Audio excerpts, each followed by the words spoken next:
यदि आप class 12th का स्टूडेंट हैं, क्या यदि आप क्लास 12th का स्टूडेंट हैं और 2024 में क्या 2024 में बोर्ड का एग्ज़ाम देने वाले हैं, क्या 2024 में बोर्ड का एग्ज़ाम देने वाले हैं और आप चाहते हैं कि एक बेहतर स्कोर करें, क्या आप एक बेहतर स्कोर करना चाहते हैं या एक अच्छा परसेंटेज लाना चाहते हैं या आप एक टॉपर बनना चाहते हैं, क्या आप एक टॉपर बनना चाहते हैं, तो आज का क्लास आपके लिए काफ़ी स्पेशल होने वाला है, क्योंकि इसमें हम आज चर्चा करेंगे क्लास 12th का, क्या क्लास 12th का मोस्ट वीवीआई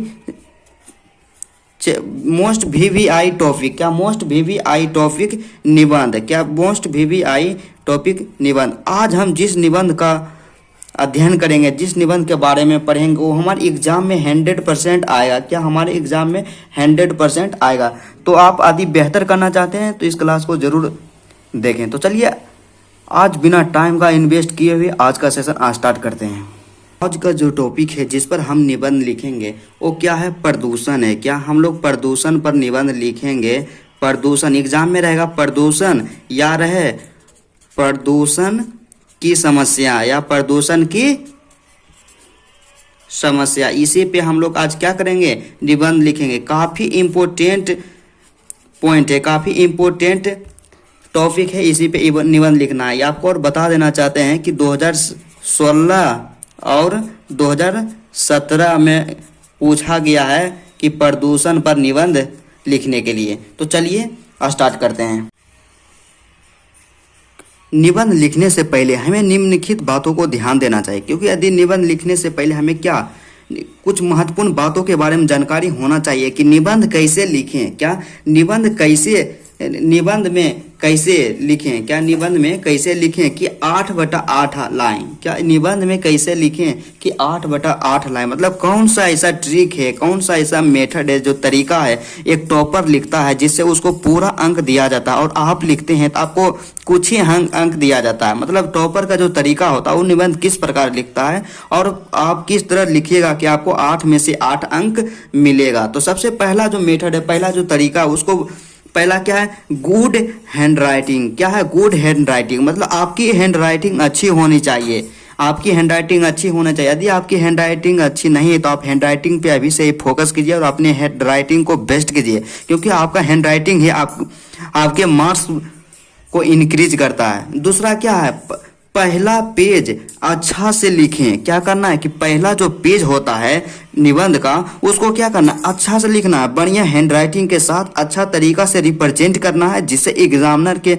माइंड में एक पॉजिटिव ऊर्जा क्रिएट हो और आपका जो अंक है 8 में से 8 अंक दिया जाए तो हो गया। उसके बाद तीसरा जो मेन पॉइंट है कि केवल पैराग्राफ में ना लिखें। कई स्टूडेंट क्या करते हैं कि वो केवल पैराग्राफ में लिखते हैं, लेकिन ये गलती नहीं करना है कि केवल पैराग्राफ में ही नहीं लिखें, पॉइंट का यूज करें।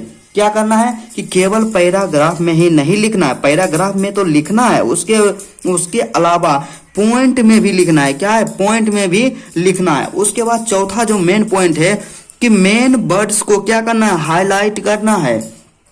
मतलब जो भी निबंध का मेन वर्ड्स रहेगा, जैसे ईस्वी दिया हुआ रहेगा, किसी का नाम दिया हुआ रहेगा, मतलब जो भी इंपॉर्टेंट जो वर्ड रहेगा उसको क्या करना है, हाईलाइट कर देना है। उसको क्या करना है, हाईलाइट कर देना है, ताकि एग्जामिनर को सीधा उस पर फोकस जाए। उसके बाद लास्ट वाला जो है कि उपसंहार जो क्या करें, बेस्ट से लिखें। क्या उपसंहार जो होता है, जो लास्ट वाला होता है, उसको एकदम अब जितना अच्छा से लिखना चाहते हैं उतना अच्छा तरीका से लिखें। मतलब सीधा सा आप एक बात समझिए कि यदि आप एक बढ़िया निबंध लिखना चाहते हैं और एक अच्छा अंक लाना चाहते हैं तो शुरू वाला जो होता है ना, पहला वाला पेज, उसमें बढ़िया हैंड राइटिंग के साथ लिखिए और लास्ट वाला जो होता है उपसंहार होता है उसको आप अच्छा तरीका से लिखिए, क्योंकि एग्जाम जो भी होते हैं, परीक्षा कॉपी चेक करते हैं, वे हमेशा शुरू वाला पेज देखते हैं अच्छा से और लास्ट वाला देखते हैं। यदि दोनों आपका ठीक रहे, बीच में थोड़ा सा गड़बड़ भी रहेगा तो कोई दिक्कत नहीं, आपको 8 में से 8 नंबर मिल जाएगा। तो चलिए स्टार्ट करते हैं। हमारा जो निबंध है प्रदूषण है, प्रदूषण या प्रदूषण की समस्या।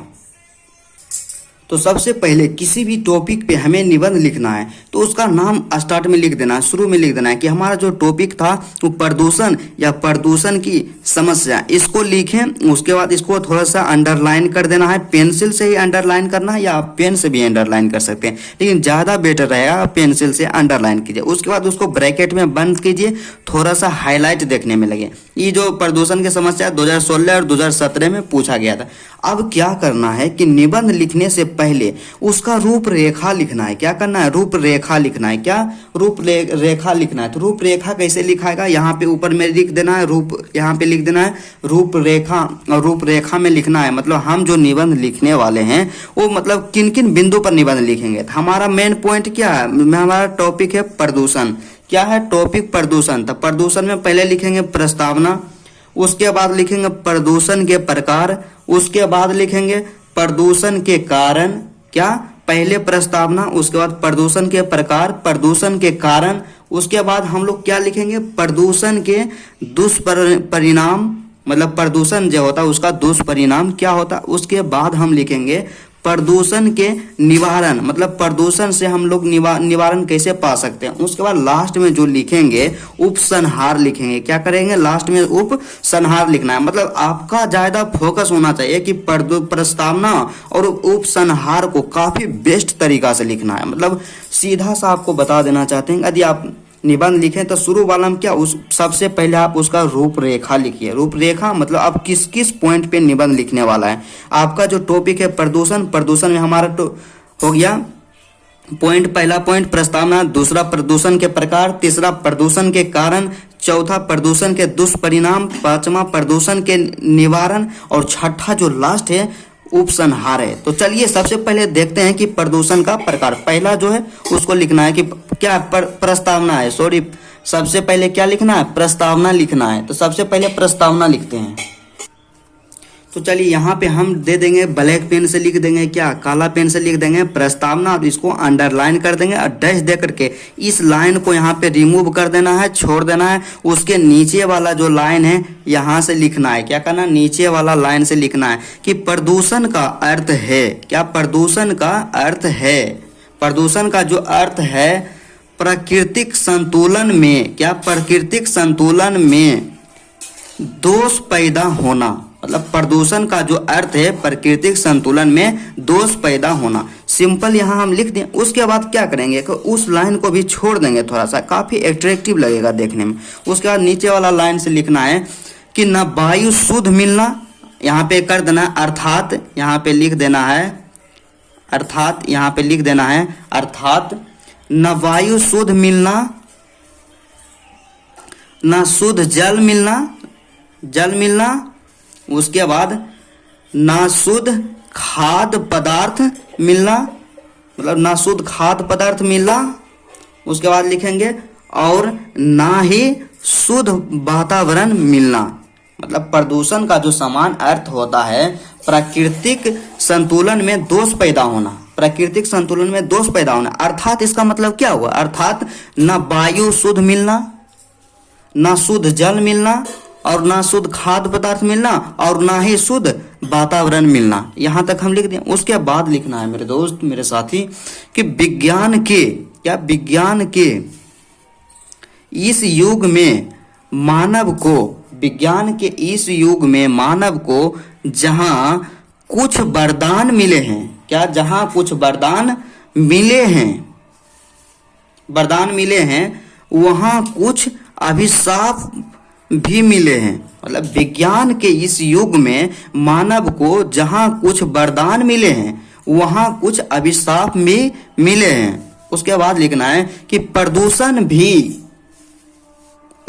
भी एक ऐसा अभिशाप है, प्रदूषण भी एक ऐसा अभिशाप है जो विज्ञान की, प्रदूषण भी एक ऐसा अभिशाप है जो विज्ञान की कोख से जन्मा है। क्या? प्रदूषण भी एक ऐसा ही अभिशाप है जो विज्ञान की कोख से जन्मा है। क्या? विज्ञान की कोख से जन्मा है। यहाँ क्या हो गया? हमारा क्या हो गया? प्रस्तावना हो गया। हम इतना बेहतर तरीका से और अच्छी हैंडराइटिंग के साथ यहाँ पे हम लिख दिए प्रस्तावना। उसके बाद हमारा सेकेंड वाला जो पॉइंट था, सेकेंड पॉइंट क्या था कि प्रदूषण के प्रकार। क्या? प्रदूषण के प्रकार। अब प्रदूषण के प्रकार के बारे में लिखेंगे तो यहाँ पे हेडिंग यहाँ पे दे दिए हम, यहाँ पे दे दिए हैं ब्लैक पेन से इसको प्रदूषण के प्रकार। मतलब आप यदि ब्लू पेन से सबको लिख रहे हैं तो जो भी हेडिंग आप दीजिए वो ब्लैक पेन से दीजिए, उसको यहाँ पे लिख दिए प्रदूषण के प्रकार, अंडरलाइन कर दिए और डैश दे करके इस लाइन को हमेशा क्या करना है, रिमूव कर देना है, छोड़ देना। उसके बाद नेक्स्ट वाला लाइन से यहाँ से लिखें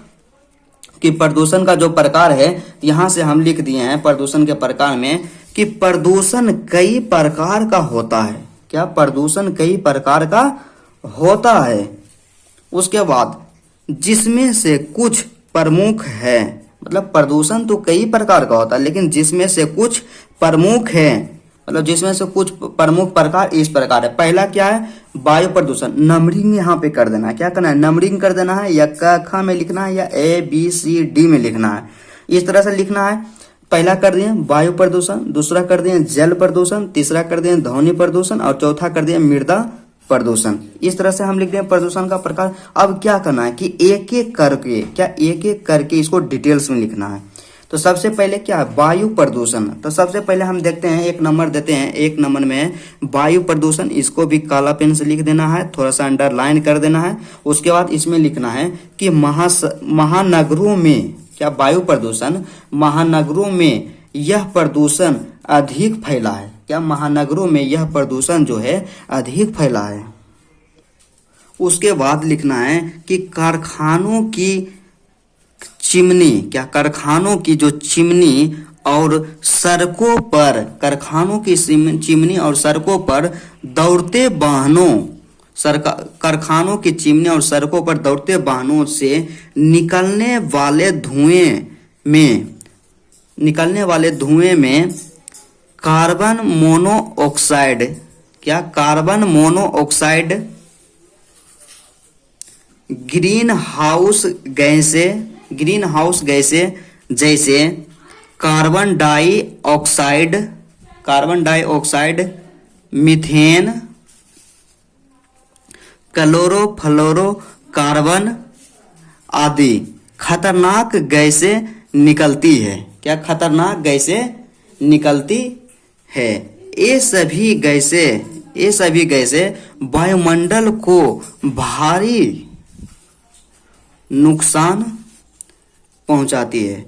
मतलब ये सारे गैसें जो हैं वायुमंडल को भारी नुकसान पहुंचाती है। उसके बाद लिखना है कि दमा, खसरा, टीबी, डिप्थीरिया आदि, दमा, खसरा, टीबी, डिप्थीरिया आदि रोग वायु प्रदूषण का ही कारण है। मतलब वायु प्रदूषण से जो भी रोग होता है उसके बारे में थोड़ा सा डिटेल से लिख देना है कि दमा, खसरा, टीबी, डिप्थीरिया आदि वायु प्रदूषण का ही कारण है। उसके बाद लिखना है कि यहाँ समस्या, यह समस्या, यहाँ पे क्या करना है, यहाँ समस्या नहीं, यहाँ पे लिखना है कि यह समस्या वहाँ अधिक होती है। मतलब यह समस्या जो है वायु प्रदूषण के वहाँ अधिक होती है जहाँ सघन आबादी होती है। क्या? सघन आबादी होती है और वृक्षों का अभाव होता है। मतलब वायु प्रदूषण का जो समस्या है वहाँ सबसे ज़्यादा होती है जहाँ सघन आबादी होता है। क्या? सघन आबादी होता है और वृक्षों का क्या होता है? अभाव होता है। यहाँ तक हम लिख दिए वायु प्रदूषण में। उसके बाद दूसरा जो पोल्यूशन था, दूसरा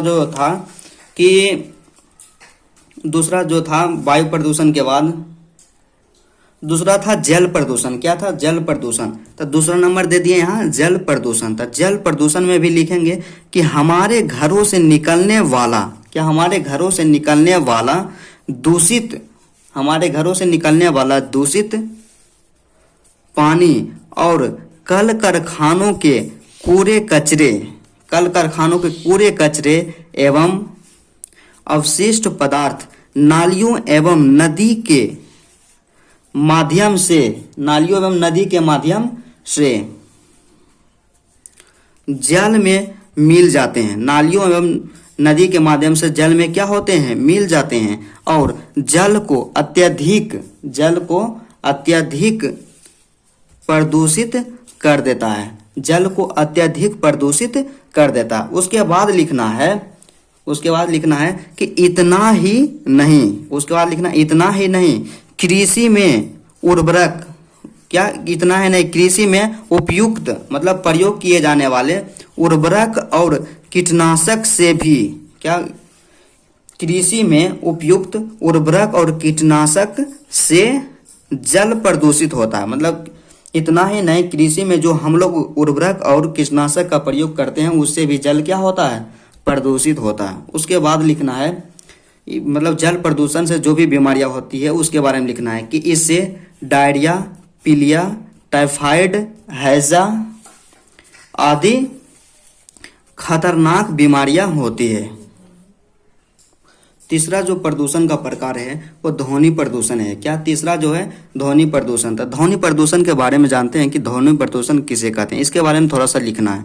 तो इसको अंडरलाइन कर दें, उसके बाद इस लाइन को छोड़ के नीचे वाला लाइन से यहाँ पे लिखना है कि मनुष्य को रहने के लिए शांत वातावरण, क्या मनुष्य को रहने के लिए शांत वातावरण चाहिए, मतलब मनुष्य को रहने के लिए शांत वातावरण चाहिए। परंतु आजकल कल कारखानों का शोर, यातायात का शोर, मोटर गाड़ियों और लाउड स्पीकर की कर्ण भेदक ध्वनि से बहरेपन और तनाव का जन्म दिया जा रहा है। मतलब बहरेपन और तनाव का जन्म हो रहा है। इसमें यहाँ तक लिख देना। उसके बाद क्या करना है कि लिखना है चौथा जो है प्रदूषण का प्रकार मृदा प्रदूषण। क्या मृदा प्रदूषण। मृदा प्रदूषण के बारे में लिखना है कि मृदा प्रदूषण है क्या। तो इसमें लिखना है कि खेतों में अत्यधिक मात्रा में उर्वरकों और कीटनाशकों के प्रयोग से, खेतों में अत्यधिक मात्रा में उर्वरकों और कीटनाशकों के प्रयोग से मृदा अर्थात मिट्टी प्रदूषण होता है। मतलब मृदा प्रदूषण होता है। उसके बाद लिखना है कि साथ ही प्रदूषित मिट्टी में उपजने वाले अन्न खाकर मनुष्य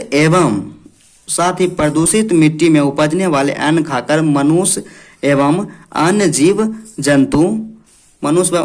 जंतु के सेहत पर बुरा प्रभाव पड़ता है। मतलब साथ ही प्रदूषित मिट्टी में उपजने वाले अन्न खाकर मनुष्य एवं अन्य जीव जंतुओं के सेहत पर बुरा असर पड़ता है। उसके बाद पैराग्राफ चेंज कर देना है। क्या करना है, पैराग्राफ चेंज करना। उसके बाद लिखना है कि और साथ ही साथ मिट्टी की उर्वरक शक्ति दिन प्रतिदिन घटते जाती है। क्या और साथ ही साथ मिट्टी की उर्वरक शक्ति जो होती है दिन प्रतिदिन घटती जाती है कीटनाशक और उर्वरक का इस्तेमाल करने से। उसके बाद यहाँ पे हो गया चौथा प्रकार भी हम लिख दिए कि मृदा का जो भी प्रकार होता है उसके बारे में लिख दिया। उसके बाद अगला जो पॉइंट है हमारे पास है कि प्रदूषण के कारण। क्या प्रदूषण के कारण। आप बात करेंगे कि प्रदूषण का मतलब कौन कौन कारण है, कौन से कारण ऐसे हैं जिनसे प्रदूषण फैलता है। तो सबसे पहले यहाँ पे दे देंगे हेडिंग प्रदूषण के कारण। तो प्रदूषण के कारण देंगे। उसके बाद इसमें लिखेंगे कि प्रदूषण के अनेक कारण हैं। क्या प्रदूषण के अनेक कारण हैं जिनमें कुछ प्रमुख निम्नलिखित है। मतलब प्रदूषण के तो अनेक कारण हैं जिनमें कुछ प्रमुख निम्नलिखित है, मतलब नीचे है। पहला क्या है, जनसंख्या में अत्यधिक वृद्धि। क्या जनसंख्या में अत्यधिक वृद्धि होने से भी प्रदूषण क्या होता है। लिख देना है कि जनसंख्या में अत्यधिक वृद्धि। उसके बाद दूसरा पॉइंट लिखना है कि कम वृक्षारोपण, मतलब कम वृक्षारोपण करने से भी प्रदूषण होता है, मतलब पर्यावरण प्रदूषित होती है। उसके बाद तीसरा है कि वनों की कटाई। तीसरा क्या है, वनों की कटाई जो है प्रदूषण का कारण है। उसके बाद चौथा है बढ़ता औद्योगिकीकरण। क्या बढ़ता औद्योगिकीकरण अथवा उद्योग धंधे। बढ़ते औद्योगिकीकरण एवं उद्योग धंधे भी प्रदूषण के क्या है, कारण है। उसके बाद क्या है, प्रकृति के साथ छेड़छाड़। उसके बाद पांचवा क्या है, प्रकृति के साथ छेड़छाड़। छठा है कारखाने, वाहन और मशीन से निकलने वाला धुआं। मतलब कारखाने, वाहन और मशीन से जो धुआं निकलता है वह भी प्रदूषण का कारण है। उसके बाद सातवां क्या है कि वैज्ञानिक संसाधनों का अधिक उपयोग। क्या है? वैज्ञानिक संसाधनों का अधिक उपयोग। जैसे कि हम लोग मोटर गाड़ी का ज़्यादा उपयोग करते हैं, जो डीजल से चलने वाली होती है, उससे धुआं निकलता है और पर्यावरण को प्रदूषित करता है। उसके बाद आठवां लिखना है कि कीटनाशकों का बढ़ता उपयोग। क्या लिख देना है? कीटनाशकों का बढ़ता उपयोग। मतलब प्रदूषण के कारण में आप यदि इतना पॉइंट बढ़िया से लिख देते हैं तो एक अच्छा रिस्पॉन्स एग्जामिनर के माइंड में जाएगा। उसके बाद क्या करना है, अगला जो पॉइंट था हमारे पास यहाँ तक तो लिख दिए, प्रस्तावना लिख दिए, प्रदूषण के प्रकार लिख दिए, प्रदूषण के कारण लिख दिए। उसके बाद क्या लिखेंगे कि प्रदूषण के दुष्परिणाम। क्या लिखेंगे? प्रदूषण के दुष्परिणाम। चलिए देखते हैं क्या कि प्रदूषण के दुष्परिणाम लिख दें। उसके बाद क्या करना है कि इसको भी अंडरलाइन कर देना है और इस लाइन को छोड़ देना है। उसके बाद उसके नीचे वाला लाइन से लिखना है। क्या करना है? इस लाइन को छोड़ के नीचे वाला लाइन से लिखना है ताकि हमारा जो लिखावट हो अच्छा लगे। उसके बाद आगे इसमें हम लिखेंगे कि प्रदूषण के दुष्परिणाम। इसमें लिखना है कि प्रदूषण तो हो रहा है, जो फैल रहा है, तो उसका दुष्परिणाम क्या होगा। मतलब उस प्रदूषण का जो है उसका दुष्परिणाम क्या होगा, फैल रहा। उसके बाद मतलब कौन कौन सी बीमारी का सामना करना पड़ेगा, उसी के बारे में लिखना है। तो लिखना है कि प्रदूषण के कारण मानव के, क्या प्रदूषण के कारण मानव के स्वस्थ जीवन को खतरा पैदा हो गया है। मतलब प्रदूषण के कारण मानव जीवन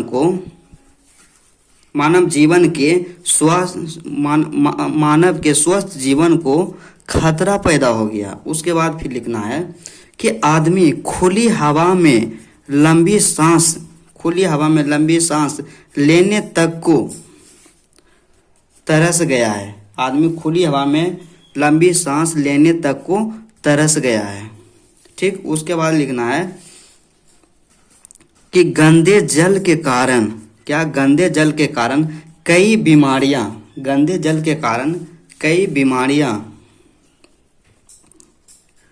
फसलों में चली जाती है। क्या? गंदे जल के कारण कई बीमारियां फसलों में चली जाती है, जो मनुष्य के शरीर में पहुंचकर घातक बीमारियां पैदा करती है। क्या? जो मनुष्य के शरीर में पहुंचकर घातक बीमारियां पैदा करती है। उसके बाद लिखना है कि सूखा, बाढ़, ओला आदि, मतलब सूखा, बाढ़, ओला आदि प्राकृतिक प्रकोपों, सूखा, बाढ़, ओला आदि प्राकृतिक प्रकोपों का कारण भी प्रदूषण ही है। क्या? मतलब सूखा जो होता है, जो बाढ़ आ जाता है, जो ओला गिरता है, उसका भी कारण क्या है? बाढ़ ही। उसका भी कारण क्या है? प्रदूषण ही है। उसके बाद लिखना है कि प्रदूषण के कारण, क्या? प्रदूषण के कारण मलेरिया, खांसी, दमा, त्वचा कैंसर, हैजा, टीबी आदि खतरनाक बीमारियां उत्पन्न होती है। क्या? प्रदूषण के कारण जो भी बीमारियां उत्पन्न होती है उसके बारे में लिख देना है। यहाँ तक हम लिख दें। उसके बाद जो हमारा नेक्स्ट पॉइंट है कि प्रदूषण के क्या है? निवारण। क्या? प्रदूषण के निवारण। अब हम लिखेंगे कि प्रदूषण के निवारण के बारे में, अर्थात प्रदूषण को फैलने से कैसे रोका जा सकता है। मतलब कौन कौन से ऐसे उपाय हैं जिससे कि प्रदूषण को नियंत्रित किया जा सकता है। तो यहाँ पे लिख देना है कि प्रदूषण के निवारण, और इसको अंडरलाइन कर देना है बढ़िया तरीका से। और उसके बाद लिखना है थोड़ा सा इसमें कि प्रदूषण विभिन्न प्रकार के प्रदूषण। क्या? विभिन्न प्रकार के प्रदूषण के निवारण के लिए, मतलब विभिन्न प्रकार के प्रदूषण के निवारण के लिए हमें निम्नलिखित उपाय अपनाना चाहिए। मतलब विभिन्न प्रकार के प्रदूषण के निवारण के लिए हमें निम्नलिखित उपाय क्या करना चाहिए? अपनाना चाहिए। उसके बाद इसको क्या करना है कि पॉइंट में लिख देना है। पहला नंबर में लिखना है, क्या करना है कि लोगों को प्रदूषण के कुप्रभावों